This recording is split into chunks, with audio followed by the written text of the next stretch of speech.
नमस्कार, जय हिंद, वंदे मातरम। एगडोज बाय पीके में आपका स्वागत है और मैं प्रदीप कुमार चौटाला। जैसा कि आपने थंबनेल देख ही लिया होगा, आज हमारे साथ हैं फर्स्ट ग्रेड लेक्चरर श्रीमान मनीष जी पारिक और आज हम उनका इंटरव्यू करने जा रहे हैं कि उन्होंने राजस्थान की जो टॉप 100 रैंक है उसमें अपनी 69th रैंक हासिल की। तो उनकी सफलता का राज क्या है, क्या क्या हर्डल्स आई लाइफ में उनकी और कैसे उन्होंने चुटकियों में इस कार्य को अंजाम दिया। तो मैं सबसे पहले मनीष जी को अपने एग्रीडोज बाय पीके की चैनल की तरफ से पहले तो हार्दिक शुभकामनाएं कि आपने राजस्थान शिक्षा के अंदर फर्स्ट ग्रेड लेक्चरर पद पर 69th रैंक के साथ शानदार और अद्भुत प्रदर्शन किया है। तो स्वागत करेंगे मनीष जी का। श्रीमान मनीष जी, थैंक यू, बहुत बहुत धन्यवाद प्रदीप जी आपका इस सम्मान के लिए। और बिल्कुल आज प्रदीप जी ने मुझे इनवाइट किया अपने यूट्यूब चैनल के लिए, तो सबसे पहले तो इनको बहुत बहुत बधाई इनके यूट्यूब चैनल के लिए सर, कि आप जो ये कर रहे हैं बच्चों के लिए कर रहे हैं, ये बहुत ही अच्छी बात है। और हमारे क्षेत्र के बच्चों के लिए हमारे क्षेत्र के एक अध्यापक द्वारा इतना अग्रणीय जो एक फैसला लिया गया है, और बिल्कुल इसके लिए आपको बहुत बहुत मुबारक और बहुत बहुत धन्यवाद सर। हाँ जी सर।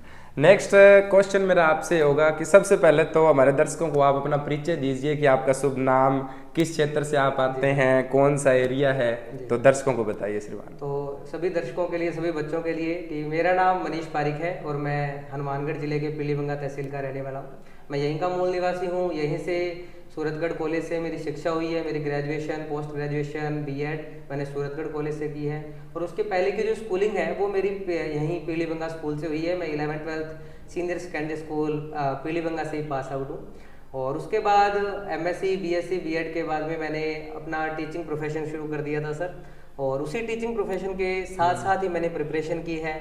ड्यूरिंग जॉब ही मैंने अपनी प्रिपरेशन की है और उसी के साथ ही मुझे मिला है जो आज मेरे पास है कामयाबी। ठीक है, बहुत बढ़िया। मनीष जी ने बड़े ही लाइफ के अंदर, वो कहते हैं ना, इस सफलता को प्राप्त करने में एक बहुत सारे आयाम आते हैं लाइफ के अंदर, बहुत सारे हर्डल होती है सफलताओं के। वो कहते हैं ना कि जो रातें होती है, काली रातें, वो कोई नहीं देखता, और जो अंधेरे की रातों को छुपाकर जो उजाला होता है, उजाले की तरफ सारे ध्यान देते हैं। तो अपने जानेंगे आज मनीष जी से कि मनीष जी के लाइफ में कितनी हर्डल्स आई, उन हर्डल्स को उन्होंने कैसे मैनेज किया जॉब के साथ। और कहते हैं कि एक अब वर्तमान में जो स्थिति है बेरोजगारी, इस बेरोजगारी के बोझ को ढोते हुए उन्होंने कैसी चीज़ें मैनेज करी और कैसे तैयारी की। तो सबसे पहले जो अभी तक स्टूडेंट्स के कमेंट आए थे कि भी कैसे तैयारी करें, क्या क्या मैटर पड़े। और हाँ, मैं आपको बता दूं कि श्रीमान मनीष जी केमिस्ट्री के लेक्चरर हैं, तो साइंस फैकल्टी ये वर्तमान में अपने हैं। और दूसरी चीज़ कि भी साइंस के स्टूडेंट्स को सबसे ज़्यादा यही आती है कि भी काफ़ी लेंथी सिलेबस है, उस सिलेबस को कैसे कवर किया जाए, कैसे शॉर्ट ट्रिक्स बनाई जाए, कैसे नोट्स बनाए जाएं। तो उसके बारे में हम मनीष जी से जानेंगे कि उनकी सफलता के अंदर जितने भी ये चीज़ें आई उन्होंने कैसे मैनेज किया। तो श्रीमान मनीष जी, इसके बारे में दर्शकों को आप अवगत कराएं। देखिए प्रदीप जी, मैं आपको बताऊं कि कामयाबी का ये सिस्टम है कि कामयाबी का पथ जो है मेरे लिए तो देखो लंबा रहा है। मैं ये मानता हूँ कि मैं जब आफ्टर पोस्ट ग्रेजुएशन मैंने एमएससी करने के बाद में ही, जस्ट तुरंत बाद में ही मैंने कॉलेज ज्वाइन कर लिया था। उसके बाद मैंने स्कूल्स में भी पढ़ाया और उसके ड्यूरेशन में शुरुआत में मैंने बहुत ज़्यादा कोई गवर्नमेंट जॉब पे फोकस नहीं किया। गवर्नमेंट जॉब पे फोकस यानी कि खास करके टीचिंग जॉब पे जो मेरा फोकस था सर, वो आफ्टर कोरोना हुआ। कोरोना के बाद से मेरे को लगा कि नहीं, कि मेरे को एक सूटेबल या सस्टेनेबल एक जॉब चाहिए जिसमें कम से कम मैं सिक्योरिटी फील करूं अपने फ्यूचर को लेकर के। उसके बाद सर मैंने जॉब के साथ ही प्रिपरेशन शुरू की है। और ये काफ़ी लंबा प्रोसेस है कि ऐसा नहीं है कि वैकेंसी आई और 6 महीने मैंने तैयारी किया और मैं लग गया। क्योंकि ड्यूरिंग जॉब मैं थोड़ा थोड़ा पढ़ता रहता था सर। जैसे स्कूल गए, पढ़ाया, अपने कोचिंग भी पढ़ाता था बच्चों को, वो पढ़ाया। शाम को अपना 1-2 घंटा फिक्स कर रखा था भी चलो 2 घंटे अपने ये सब्जेक्ट पढ़ना है, ये टॉपिक पढ़ना है। इस तरीके से मैंने किया था। ऐसे ही जैसे जीके का पोर्शन भी आता है, हमारे सिलेबस केमिस्ट्री का भी पोर्शन आता है। तो ये एक बहुत लॉन्ग टर्म प्रोसेस था सर। जैसे एग्जाम तो अब हुआ था 2022 में, मेरी प्रिपरेशन चल रही थी 2021 फरवरी से। मेरे ख्याल से मैंने एक बिल्कुल सिस्टमेटिक तरीके से एक शेड्यूल बना के भी ये मेरा सिलेबस है, जब तक वैकेंसी आएगी मुझे ये कवर करना है। और उस टाइम मैं स्कूल में पढ़ाता था, हनुमानगढ़ में एक अच्छा रिनोइंग स्कूल है, वहाँ पढ़ाता था सर। तो आफ्टर स्कूल मैं अपना आता था, डेली 1.5-2 घंटे पढ़ना है। उसमें मैंने थोड़ी हेल्प भी ली है, एक कोचिंग सेंटर की भी हेल्प ली है मैंने, ऑनलाइन उनका कोर्स खरीदा, जिससे मुझे बहुत ही अच्छे एक मीनिंगफुल, एक वेफुल तरीके से मुझे अपना सिलेबस मिला भी आज ये क्लास करनी है, आज ये मेरे को असाइनमेंट करना है, आज ये डीपीपी करनी है, तो उसका भी काफ़ी बेनिफिट मिला सर। तो ये बहुत मेरे लिए बहुत अच्छा, धीरे धीरे slow and steady base the race वाली, वो मेरे लिए ये बात थी सर। ओके, जैसा कि मनीष जी ने आपको बताया कि भी एक प्रोसेस, जैसे आपने कहते हैं ना कि भी अचानक आपने 2 महीने में भर्ती आई, रातों रात आपने तैयारी की और रातों रात सिलेक्शन, वो लक बाय चांस है। लेकिन किसी भी सफलता के लिए जो नींव तैयार करनी होती है, उस नींव की एक लंबी तैयारी होती है। तो अब नेक्स्ट क्वेश्चन होगा मेरा मनीष जी से कि भी कितने घंटे पढ़ा जाए, क्योंकि स्टूडेंट का हमेशा ये क्वेश्चन रहता है कि सर 8 घंटे पढ़े, 5 घंटे पढ़े, 4 घंटे पढ़े, 2 घंटे पढ़े, कितना पढ़े कि भी सारा सिलेबस मैनेज हो जाए। और आपके हिसाब से आपको कितना का अंदाजा रहता है कि भी हम इतने टाइम में किसी भी भर्ती परीक्षा के लिए सफिशिएंट आपके हिसाब से? सर देखिए, मैंने जैसे आपको बताया कि मैंने प्रिपरेशन, यानी कि एग्जाम से 1 साल पहले मेरी प्रिपरेशन एक तरीके से मैं अच्छे से प्रिपेयर कर रहा था। तो उस ड्यूरेशन में मैं जॉब भी कर रहा था, तो बहुत ज़्यादा समय नहीं देता था, दिन में 2-2.5 घंटे बड़े मुश्किल से दे पाता था। पर ये कांस्टेंट था, ऐसे नहीं था कि कभी मैंने इसमें लैग किया है। ये 6 महीने 7 महीने चलाया, तो मेरे को ये था कि बाकी कामों में हो सकता है लैग हो जाए, कुछ रह जाए, लेकिन ये 2.5-3 घंटे 2 घंटे मेरे को पढ़ने हैं। तो वो चलता रहा। जैसे ही विज्ञप्ति आई, अब लगा कि अब हमारे जो एग्जाम है वो बहुत पास में है, तो थोड़ा सा टाइमिंग बढ़ाई, जो 2.5-3 घंटे का प्रोसेस था उसको 4-5 घंटे तक ले गए। और एग्जाम से 3 महीने पहले मैंने अपनी जॉब छोड़ दी थी। एग्जाम से 3 महीने पहले मैंने पूरा जॉब छोड़ के और फुल डे जितना टाइम मैं दे सकता था। देखिए, मैं टाइम बाउंडेशन इसलिए नहीं बता रहा कि हर किसी का ना, हर किसी का अपना एक मेंटल स्टेट है, हर किसी का कंसंट्रेशन का स्तर अलग है। आज मैं कह रहा हूँ कि मैं 10 घंटे पढ़ता हूँ, तो जरूरी नहीं है कि 10 घंटे मिनिमम है। हो सकता है मेरा कंसंट्रेशन उतना ज्यादा नहीं है कि मैं उतना गेन जो 10 घंटे में करता हूँ, कोई बच्चा उसका कंसंट्रेशन बहुत अच्छा है, वो 6 घंटे में उतना कर ले। तो ये बहुत बड़ा रोल इसमें अदा करती है कंसंट्रेशन, कि आप कितनी एकाग्रता से कोई चीज पढ़ते हैं। जिसकी कंसंट्रेशन का स्तर ज्यादा है, उसका टाइम ऐसे वैसे कम होता जाएगा, रिड्यूस होता जाएगा, या वो टाइम ज्यादा देगा तो उसको उतना ज्यादा बेनिफिट मिलेगा। तो मैं मान के चलता हूँ, मैं आपको प्रदीप जी बताता हूँ, मैं कोई बहुत इंटेलिजेंट स्टूडेंट नहीं रहा, मैं बिलो एवरेज स्टूडेंट रहा हूँ स्कूल लाइफ से। तो अपना कंसंट्रेशन का तो वही हाल था जो आम जनता का जैसे है। तो उस तरीके से मैंने लास्ट में 3 महीने ऑन एवरेज, मेरा मान के चलिए 8-10 घंटे इतना सेटिंग कम से कम तो था ही। लास्ट 3 महीने की बात कर रहा हूँ मैं। शुरू से तो बिल्कुल 2-2.5 घंटे, फिर थोड़ा बढ़ा के 4 घंटे तक गए, क्योंकि एग्जाम से पहले मुझे ये पता था कि जिस दिन मेरा एग्जाम है उससे पहले अगर मैंने 3 से 4 बार मेरा सिलेबस कवर नहीं किया हुआ, तो मैं कंपटीशन में नहीं टिकने वाला। ठीक है, क्योंकि आप कंपटीशन, मेरा अनुभव पर्सनल यही है कि आप एक बार सिलेबस कवर करते हो ना, तो हम सिलेबस का, मेरा खुद का मानना है कि 20 से 30% ही याद रख पाते हो। वो जो रिवीजन है ना, दोहरान है, वो हमें सक्सेस के पास लेता जाता है। तो जिस बच्चे का, जिस भी एस्पिरेंट का जितना ज्यादा रिवीजन होगा, वो सक्सेस के उतने पास चलाता जाएगा। तो इसलिए मैं कह रहा हूँ कि ये हमें देखना पड़ेगा कि जब मैं बैठता हूँ, मैं 6 घंटे बैठता हूँ, मान लीजिए मैं 4 घंटे बैठता हूँ, उस 4 घंटे में मेरी एफिशिएंट टाइमिंग कितनी है। कि कहीं 4 घंटे में एक ही तो पेज खोल के नहीं बैठा था, कहीं सिर्फ 2 ही तो पेज नहीं पढ़े। तो एफिशिएंट टाइम हर किसी पे वेरी करेगा, हर एक बच्चे पे वेरी करेगा। तो सबसे पहले फोकस करना होता है मेरी कंसंट्रेशन के लिए, और इसके लिए मुझे पता है आप भी ध्यान करते हैं, और मैंने भी बिल्कुल, हमने स्पिरिचुअलिटी का, आध्यात्मिकता का सहारा लिया इसके लिए। मैंने भी थोड़ा ध्यान शुरू किया, योग शुरू किया, उससे मुझे बहुत हेल्प मिली कंसंट्रेशन में। तो ये सिस्टम रहता है प्रदीप जी हमारी टाइमिंग के रिगार्डिंग के कितना पढ़ना है, क्योंकि जैसे ही एग्जाम नजदीक आएगा आपको अपने जी जान लगानी ही पड़ेगी, अगर आपको ये कंपटीशन, इतना भारी कंपटीशन क्रैक करना है। बिल्कुल बढ़िया, शानदार बातें बताई, जिसमें 3 बातें अपने सामने निकल के आती है: कंटिन्यूटी, कंसिस्टेंसी, और इसके साथ एक, वो कहते हैं ना, धैर्य बनाए रखना है। कभी आपने जब निर्धारित कर लिया कि आपको कंटिन्यू एक रूटीन रखना है, तो वो रूटीन ब्रेक नहीं करना है। अगर अपने ऐसे सोचते हैं कि आज शादी में चले गए, आज वहां मामा जी के, तो उससे क्या है कि जो आपका उस गोल के प्रति जो ध्येय है वो कहीं ना कहीं लूज हो रहा है। इसमें प्रदीप जी मैं एक और बात कहना चाहता हूँ। हो सकता है जब आप तैयारी कर रहे होते हैं, आप कंपटीशन में होते हैं ना, तो आपको अपने परिवार वाले भी कहते हैं भी एक दिन से क्या फर्क पड़ जाएगा, उनके फंक्शन है, एक दिन से क्या फर्क पड़ जाएगा, कोई फर्क नहीं पड़ेगा। हो सकता है मेरे सिलेक्शन पे इसका फर्क ना पड़े, लेकिन ये मेरी लॉयल्टी पे फर्क पड़ता है कि मैं मेरे काम के प्रति वफादार कितना हूं। बिल्कुल बिल्कुल, हाँ, यही क्वेश्चन बच्चों का होता है। ये आपके साथ रहेगी, और जब आपका सिलेक्शन हो जाएगा, जब वही रिश्तेदार जिनकी शादी में आप नहीं गए थे, जब आप वो मुबारक देंगे ना, तो आपको पता चलेगा कि हाँ, इस वफादारी के कारण मैं नहीं आ पाया था। बिल्कुल बिल्कुल। हाँ। और जब आप कामयाब हो जाते हो तो आपसे किसी के कोई गिले शिकवे नहीं रहते।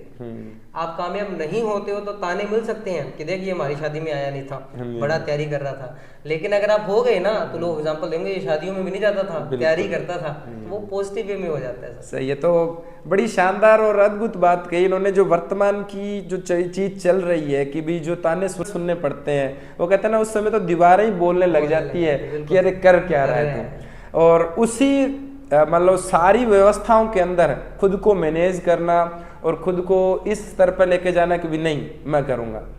नेक्स्ट मेरा क्वेश्चन मनीष जी आपसे होगा कि भी जो इतना लेंथी सिलेबस है आरपीएससी का, आरपीएससी उलझा देती है स्टूडेंट को, तो कैसे मैनेज करें कि भी बुक्स कौन सी पढ़ें, यानी ऑथेंटिक्स बुक्स कौन सी होगी, नोट्स कैसे प्रिपेयर करें, सिलेबस को कैसे पढ़ा जाए, वो थोड़ा सा आप दर्शकों को गाइड करें। बिल्कुल सर, देखिए एक तो ना एक बड़ा वो एक भारी वर्ड आता है शॉर्ट नोट्स। ओके। ये शब्द शॉर्ट है लेकिन इसके लिए इतना हुआ बना है, शॉर्ट नोट्स कैसे बनाए, शॉर्ट नोट्स कैसे बनाए। तो देखिए मैं भी, बच्चे जो भी देख रहे हैं, जो भी मेरे साथी देख रहे हैं, मैं उनको बताता हूँ ये जो शॉर्ट नोट्स वाला टर्म है ना, ये किन के लिए होता है पहले तो मैं ये बताता हूँ। बच्चे पहली बार किताब पढ़ रहे होते हैं और शॉर्ट नोट्स कैसे बनाए। बिल्कुल। देखिए मेरे नजरिए में पहली बार पढ़ने से किसी को शॉर्ट नोट्स नहीं बनते। ओके। शॉर्ट नोट्स मैंने बनाए सर आफ्टर 3 से 4 रीडिंग के बाद में। जब मैंने कोई टॉपिक 3 से 4 बार पढ़ लिया, 3 से 4 बार पढ़ने के बाद में मैंने वो नोटबुक बंद की, उसको रिकॉल करना शुरू किया। अब रिकॉल के ड्यूरिंग मैं भूल क्या रहा था वो मैंने लिखा और मेरे शॉर्ट नोट्स बन गए। अरे बिल्कुल। मैं आपको एक टॉपिक बताता हूँ जो केमिस्ट्री के हैं वो जानते होंगे। जैसे इक्विलिब्रियम वाला चैप्टर आता है, आयनिक इक्विलिब्रियम और केमिकल इक्विलिब्रियम। आप मानिए अगर बुक में देखोगे तो वो 60-70 पेज का एक चैप्टर है। मेरे शॉर्ट नोट्स थे 3 पेज के। अरे वाह, क्या बात। क्योंकि मैं जो भूलूंगा वही तो लिखूंगा ना। हाँ हाँ। मैं 60-70 में से हर पेज में से क्यों लिखूंगा। अब जैसे हमारे लास्ट में पीएच की इक्वेशंस होती हैं कि भाई आपने सोल्ट बनाया उसका पीएच क्या होगा, आपने वीक एसिड लिया, स्ट्रॉन्ग बेस लिया, तो अलग अलग कंडीशंस होती है। मैं उसमें कंफ्यूज होता था। तो मैंने सिर्फ वही चीज लिखी। बाकी सारा इक्विलिब्रियम तो मुझे याद था, वो वर्बली याद है, तो मैं ज्यादा नहीं करूंगा उसको। तो इस तरीके से एक मैं आपको इसी में एक कड़ी और जोड़ता हूँ। 2017-18 के अंदर NET all India second ranker Prasoon Dwivedi, वो मेरे रूममेट थे, ऑल इंडिया सेकंड रैंकर। क्या बात है। हमारे ऑर्गेनिक केमिस्ट्री के नोट्स थे करीबन 1200 पेज के। ओके।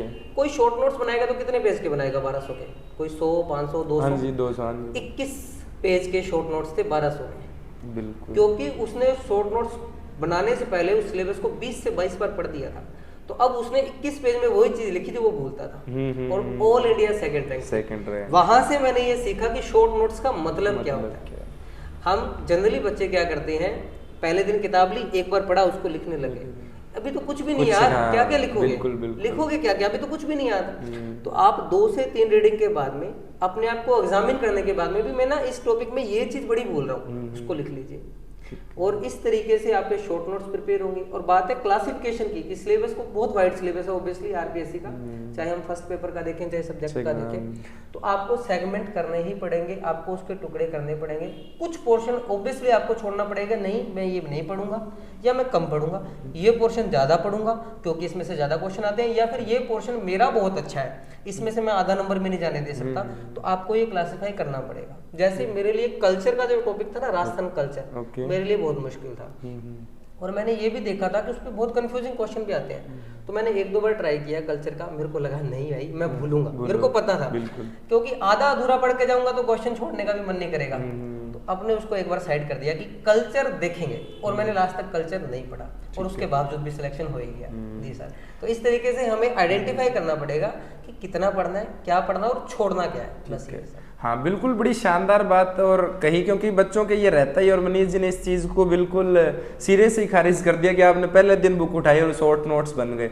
उसके लिए आपके पास उतना कमेटर होना चाहिए कि भी आप शॉर्ट नोट प्रिपेयर कर सको, और मार्केट में ऐसा कोई शॉर्ट नोट्स मिलता नहीं है। देखिए आपके द्वारा, क्योंकि मैंने बताया शॉर्ट नोट्स क्या है, जो चीज मैं भूल रहा हूँ उसका लिखा जाना शॉर्ट नोट्स है, कोई कैसे बना के देगा? बिल्कुल। आप क्या भूल रहे हो ये तो आप जानते हो ना, इसलिए आपको पढ़ना पड़ेगा, आपको चीजें रिवाइज करनी पड़ेंगी, आपको ही लिखना पड़ेगा अपने ही वे में कि मुझे क्या नहीं याद रहता, या फिर ये चीज कैसे याद रहेगी, ये भी आपको ही तरीका बनाना पड़ेगा। बिल्कुल। तो सिलेबस का एक दौरान जो रिवीजन के ऊपर सर बार बार जोर दे रहे हैं, तो रिवाइज बहुत ज़्यादा होता है अपने होते हैं, क्योंकि टेस्ट सीरीज के माध्यम से या सेल्फ ऑनलाइन के माध्यम से जितने ज़्यादा आप टेस्ट दे रहे हो सिलेबस को टॉपिक करके, जितनी ज़्यादा आप रिवाइज कर रहे हो, तो उससे आपका जो शार्पनेस आती है टॉपिक के अकॉर्डिंग, वो चीज़ें आती है। उसके साथ मनीष जी मैं आपसे पूछना चाहूँगा कि जो केमिस्ट्री के स्टूडेंट्स हैं या साइंस के स्टूडेंट्स हैं, तो ऑथेंटिक कुछ एक बुक्स है, यानी 11th का पढ़ें, 10th का पढ़ें, या वो बीएससी एमएससी तक जाएं, तो क्या चीज़ें उनके लिए बेहतर रहेगी? देखिए सर, बुक्स तो ऑब्वियसली हैं ही हमारे पास। जैसे 11th-12th की बात करें तो एनसीईआरटी भाई खजाना है, खजाना। ओके। केमिस्ट्री की एनसीईआरटी तो मैं बता सकता हूँ अच्छी एक किताबें हैं। हालांकि मैं 11th-12th के बच्चों को बहुत ज़्यादा सजेस्ट नहीं करता कि ये पढ़ो, क्योंकि मुझे पर्सनली लगता है कि वो किताबें हैं बम्प के साथ। ओके। है ना, एकदम चले चले फिर एकदम कहीं पीक आ गया टॉपिक में, फिर एकदम डाउनफॉल आ गया, तो 11th-12th के बच्चे के लिए मुश्किल है। उसको ऑब्वियसली टीचर की हेल्प लेनी पड़ेगी। लेकिन जो टीचिंग प्रोफेशन कर रहे हैं वो ये 11th-12th पास कर चुके हैं, वो ग्रेजुएशन भी कर चुके हैं, वो पोस्ट ग्रेजुएशन भी कर चुके हैं, तो वो एनसीईआरटी सीधा पढ़ेंगे तो उनको चीज़ें समझ में आएंगी। और एनसीईआरटी से ऑथेंटिक 11th-12th के लिए तो कोई बुक है नहीं। ठीक है। बात करते हैं ग्रेजुएशन के लिए, तो जनरली हिंदी मीडियम के बच्चों के लिए ग्रेजुएशन में केमिस्ट्री की बुक आती है पी भागचंदानी। उनका मैटर बहुत ही सरल से लैंग्वेज में और बहुत अच्छा मैटर दे रखा होता है। तो आप ग्रेजुएशन में पी भागचंदानी हिंदी मीडियम वाले, इंग्लिश मीडियम में जनरली बुक्स जो आती हैं सीबीएच वगैरह की, या जैसे फिजिकल के लिए अलग बात करूँ तो पूरी शर्मा पठानिया, ये हमारे बहुत अच्छा फिजिकल केमिस्ट्री की किताबें हैं। इस तरीके से इनऑर्गेनिक की भी किताबें हैं, ऑर्गेनिक की किताबें, अगर आप टेक्स्ट बुक ही रेफरेंस करना चाहते हैं तो लेना चाहते हैं तो। लेकिन मैं इसके बजाय मेरा ये पर्सनल मानना है सर कि कोई बच्चा पढ़ने लगेगा तो वो 2-3 किताब पढ़ेगा या 4 किताब पढ़ेगा। मैं हमेशा से, चाहे मैं आध्यात्मिकता की स्पिरिचुअलिटी की बात करूं, चाहे मैं स्कूली शिक्षा की बात करूं, मैं महत्व मानता हूं गुरु का। ओके। अगर आपने ऐसा गुरु ढूंढ लिया जो जानकार है, हाँ जी। जो सच में जानता है, तो वो आपका एफर्ट कम करवा देगा। आपकी मेहनत आधी हो जाएगी, आपका रिजल्ट दुगना हो जाएगा। बिल्कुल। तो सच में अगर कोई ऐसा टीचर आपको मिलता है, आपको लगता है कि मेरे फील्ड में, या फर्स्ट ग्रेड की बात नहीं है, कोई भी एग्जाम में कि ये सच में जानता है, आप उससे मदद लीजिए। फिर आपने उसको कह दिया कि आप मेरे गुरु, फिर ये जो उसने कह दिया, जो गुरु ने कह दिया, वो कहते हैं गुरु की करनी, बस जो गुरु ने कह दिया वो करना है। गुरु कहे सो कार कमावे, जो गुरु ने कह दिया फिर वो करना है। जैसे मैंने जो जिन सर से पढ़े हैं, हमारे सर है परमेश जी, ओके। उनके पास बहुत सारे बच्चे आते थे, ये किताब पढ़ लें क्या, वो किताब पढ़ लेते हैं। वो कहते थे, उन्होंने एक बात कहा, जिनको मेरे पे विश्वास है, मैं जो बता रहा हूँ वो पढ़ लेना, मैं तुम्हें लिख के दे सकता हूँ, उतना पढ़ने के बाद तुम्हारा सिलेक्शन हो जाएगा। अगर यकीन मानिए सर, उन्होंने जितना कह दिया मैंने उतना पढ़ा, उसके अलावा दिमाग में भी नहीं लाया कि कुछ और पढ़ना है। हालांकि मेरे को पढ़ाते हुए काफी समय हो गया था, 7 साल से मैं पढ़ा रहा था, तो ऑब्वियसली चीजें क्लियर थी। लेकिन ये था भी इतना, अब मैंने पढ़ा तो बहुत कुछ है, लेकिन कंपटीशन में स्पेसिफिक आता है, वो मेरी मदद की थी परमेश जी शर्मा सर। ठीक है, बहुत बढ़िया चीज़ें बताई सर ने कि भाई आपके पास एक गाइड तो होना ही चाहिए कि जो आपको उस एरिया के बारे में अच्छा जानकार। वो कहते हैं ना, कोई भी गेम होता है तो एक कोच जरूरी है।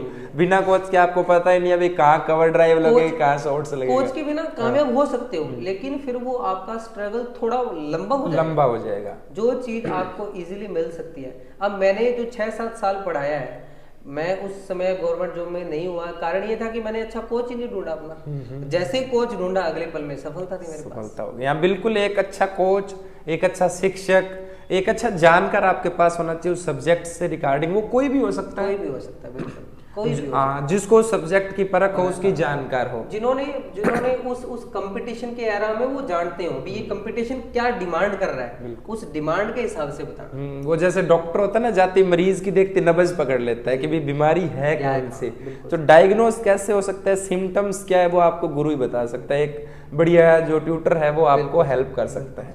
इसी के साथ मनीष जी, मेरा एक क्वेश्चन और रहेगा आपसे कि भी काफ़ी अब ये इस वर्तमान की स्थिति के अंदर अपने देखा जाए तो बेरोजगारी अपनी चरम सीमा पर है। तो स्टूडेंट्स जो रहते हैं, तैयारी कर रहे हैं, तो प्रेशर काफ़ी होता है। कभी लंबे समय, कोई 2 साल से, कोई 4 साल से तैयारी कर रहा है, तो उनके ये रहता है कि भाई अब लंबे समय हम पैसा खर्च कर रहे हैं, घर वालों को कुछ दे नहीं रहे हैं, तो उनके मन में ऐसे बहुत सारे तनाव भरे डिप्रेशन में आ जाता है बच्चा। तो आपके अकॉर्डिंग मैं पूछना चाहूँगा कि क्या कोई बंदा प्राइवेट सेक्टर की जॉब के साथ तैयारी कर सकता है, और कर सकता है तो टाइम मैनेजमेंट कैसा करे, इस भारी डिप्रेशन से या जो तनाव की स्थिति बनती है उससे वो कैसे बचे? बिल्कुल सर, देखो मैंने तो खुद ने, प्रदीप जी, गवर्नमेंट जॉब जो तैयारी प्रिपरेशन की है वो प्राइवेट जॉब के साथ ही की है।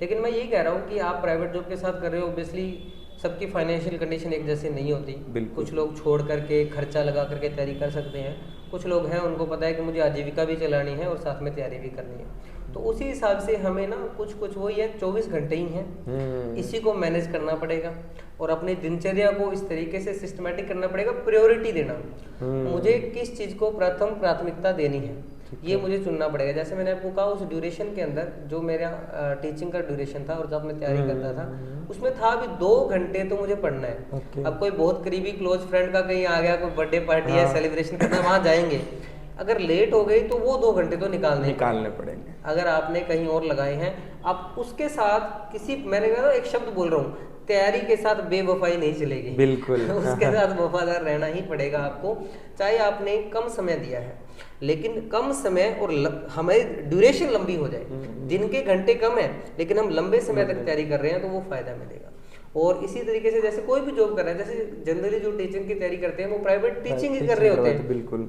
और टीचिंग के अंदर हमारे पास मौका होता है कि हम जैसे सर्दियों के मौसम में 4 बजे के बाद फ्री हैं, गर्मियों में तो हम 2 बजे फ्री हो जाएंगे, 1:30-2 बजे, तो हमारे पास समय होता है कि हम 3 से 4 घंटे निकाल सकें। और एफिशिएंट अगर स्टडी 3 से 4 घंटे हो रही, 3 से 4 घंटे हो रही है और एक कंपटीशन है जो आपसे 1 से 1.5 साल का समय मांगता है, तो मुझे लगता है कि हमारा सिलेक्शन हो जाएगा उसके अंदर। बिल्कुल बिल्कुल। टाइम की मैनेजमेंट सबसे बड़ा मुद्दा है। कभी मैनेजमेंट अगर आप मैनेज करना जानते हो तो, क्योंकि हर एक की जो फैमिली या इकोनॉमिक कंडीशन अलग अलग हो रही है, तो उस हिसाब से आपको टाइम निकालना पड़ेगा। जैसे कि सर ने भी अपने सेक्टर में, प्राइवेट सेक्टर में 7-8 साल, 7-8 साल इन्होंने दिए हैं। उसके बाद आज ये 69th रैंक लेके और राजस्थान में आरपीएससी में फर्स्ट ग्रेड लेक्चरर है। तो टाइम की मैनेजमेंट, कंटिन्यूटी और वफादारी, किसी भी काम के प्रति जो वफादारी है, यानी मूल मंत्र ही देखो, बड़े शानदार 3 मूल मंत्र निकल के आ रहे हैं, टाइम मैनेजमेंट, कंटिन्यूटी, कंसिस्टेंसी और वफादारी। बिल्कुल सर, अपनी चीज के साथ आप वफादार रहोगे तो बड़ा शानदार। क्योंकि मैं बता रहा हूँ आपको, कंसंट्रेशन, अभी कंसंट्रेशन की बात की हमने, तो कंसंट्रेशन में अभी ये जो पिछला साल था ना, वैकेंसियों का साल था। बिल्कुल। रीड की भी वैकेंसी है जी, सेकंड ग्रेड की भी वैकेंसी है जी, फर्स्ट ग्रेड की भी वैकेंसी है। तो मुझे पता था कि तीनों की एक साथ तैयारी नहीं हो सकती। बिल्कुल बिल्कुल। रीड की तरफ देखते थे, थर्ड ग्रेड की देखते थे 50,000 वैकेंसी, वहीं फर्स्ट ग्रेड केमिस्ट्री में 120 वैकेंसी, 120 पोस्ट। अब मुझे चूज करना था, लेकिन मुझे पता था कि मैंने यही करना है, तो मैंने वो 120 में उतने ही कंसिस्टेंटली, उतने ही कंटिन्यूटी के साथ तैयारी की और उसे 120 में। बिल्कुल बिल्कुल। नेक्स्ट क्वेश्चन मेरा होने वाला था, सर ने पहले ही जवाब दे दिया कि जो तैयारी करने वाला एस्पिरेंट्स है वो 1 से 2 से 3 जैसे वैकेंसी आ रही है उनकी तरफ भागे या एक ही गोल की तरफ भागे, क्या उसका रहे? देखिए, मैं फिर कहूँगा ये भी ना बड़ा इंडिविजुअल सा प्रश्न है। मेरे को ये पता था कि मैं उतना बहुत ज़्यादा ब्रिलियंट नहीं हूँ कि मैं सब कुछ कवर कर लूँगा, मैं बिलो एवरेज स्टूडेंट रहा हूँ, अपना कंसंट्रेशन का लेवल ठीक ठाक सही है। तो मुझे पता था मैं किसी एक चीज़ पे कंसंट्रेट कर सकता हूँ। अब मेरे पास था सेकंड ग्रेड, तो मैंने बिल्कुल ही नकार दिया था कि भाई उसमें फिजिक्स और बायो पढ़नी पड़ेगी, तो वो अपने बस की नहीं है, इसको एक बार छोड़ दो। तो बच गया था थर्ड ग्रेड और फर्स्ट ग्रेड। उसमें भी क्या कंफ्यूजन था, क्योंकि थर्ड ग्रेड में वैकेंसीज अच्छी थी, फर्स्ट ग्रेड में वैकेंसीज बहुत कम थी। लेकिन मैंने फर्स्ट ग्रेड चुना क्योंकि मुझे पता था कि पिछले 6-7 साल से जो मैं पढ़ा रहा हूँ उसका बेनिफिट ये है कि मेरी सब्जेक्ट पे ठीक कमांड है। रीट उतना सब्जेक्ट पे कमांड मांगता नहीं है, फर्स्ट ग्रेड कहता है कि सब्जेक्ट पे कमांड होना चाहिए, तो फिर मैंने उस हिसाब से उसको चुना सर। ठीक है, बिल्कुल। तभी तो सर ने बिल्कुल एक बात में अपनी सारी बात कह दी कि भी आपको पहले निर्धारित करना पड़ेगा कि भी आपका रास्ता कौन सा है, किस सेक्टर में आपको जाना है। अगर रीट है, सेकंड ग्रेड है, फर्स्ट ग्रेड, कोई भी वैकेंसी हो आप निर्धारित करें, क्योंकि वैकेंसियां तो आती रहेगी, सरकार अनाउंस करेंगी, कभी जी 4th ग्रेड आ गई, कभी 3rd, अपने ज्यादा भागेंगे तो फिर वो लक्ष्य की प्राप्ति नहीं होंगी। तो बढ़िया महत्वपूर्ण जानकारियां मनीष जी ने अपने साथ साझा की कि भी कैसे अपने टाइम को मैनेज करें, कैसे जॉब के साथ भी अपने मैनेज कर सकते हैं, और सबसे जो महत्वपूर्ण बात थी वो थी निरंतरता और वफादारी, कि भी अगर आप निरंतर हैं और वफादार हैं तो कितना भी बड़ा लक्ष्य क्यों ना हो, साल लग जाएगा, 1.5 साल लग जाएगा, लेकिन लक्ष्य की प्राप्ति हो जाएगी, बड़ी शानदार होगी। तो आज हमारे साथ थे बड़े ही शानदार प्रतिभा के धनी श्रीमान मनीष जी पारिक, जिन्होंने अपना अनुभव साझा किया अपने साथ। और मैं मानूंगा कि जितने भी एग्री डोज बाय पीके की जो परिवार की टीम है, इसके साथ पूरे भारत में जितने भी स्टूडेंट या एस्पिरेंट्स तैयारी कर रहे हैं, तो उन्होंने बहुत कुछ चीज़ें सीखी होगी कि कैसे अपने लक्ष्य को तैयार करें और कैसे अपनी सफलता है उसकी जो चाबी है उस चाबी को लगा कर उस रोजगार के दरवाजे को आप खोल के और बिल्कुल। महत्वपूर्ण बात होते हैं। इसी के साथ में एक लास्ट कि आपका कोई स्टूडेंट्स को सुझाव या राय आपकी तरफ से कोई 2 शब्द। देखिए, मैं अगर बात करूं कि खास करके जो 11th-12th के बच्चे हैं, आपके भी वही स्टूडेंट हैं, मेरे लिए भी वही स्टूडेंट हैं हमारे लिए, और जो साथ में एस्पिरेंट जो हम उम्र हैं वो भी देख रहे हैं, तो अच्छी बात ही है। मैं यही कहूँगा कि देखिए, क्लेरिफाई करिए हमें करना क्या है। जितना जल्दी क्लेरिफाई हो जाएगा कि मुझे करना क्या है, उतनी जल्दी कामयाबी है, क्योंकि जितना दिमाग में क्लियरिटी होगी, कंसंट्रेशन उतना ज्यादा होगा, और success directly proportional to concentration. जितनी ज्यादा कंसंट्रेशन उतना जल्दी सक्सेस। तो जितना जल्दी सक्सेस होना चाहते हो, उतनी जल्दी खुद को बताओ कि करना क्या है, और सक्सेस फिर आपकी होगी। बहुत ही बढ़िया लास्ट जो बात इन्होंने के वो कहता है ना, सोने पे सुहागा कह दिया कि भाई आपको अपने लक्ष्य का पता होना चाहिए कि लाइफ में करना क्या। कभी कभी बच्चों को पूछते हैं तो वो सोचते हैं कि सर अभी तो 12th कर रहे हैं, अभी तो ग्रेजुएशन कर रहे हैं, अभी तो एमएससी कर रहे हैं, पोस्ट ग्रेजुएशन कर रहे हैं, तो लक्ष्य है नहीं। फिर वो कहता है ना कि भी लक्ष्यहीन व्यक्ति एक मदमस्त हाथी की तरह होता है, जंगल में घूम रहा है लेकिन कुछ निर्धारित नहीं है। तो end of the video sir ने बड़ी शानदार बात कही कि भी आपका गोल आपके पास सेट होना चाहिए। और एक बार फिर मैं एग्रीडोज बाय पीके की टीम से मनीष जी का बड़ा तहे दिल से आभार व्यक्त करता हूँ, अभिनंदन व्यक्त करता हूँ कि उन्होंने अपना कीमती समय दिया और अपने विचार साझा किए। आज के लिए इतना बहुत है। जय हिंद, वंदे मातरम। Thank you.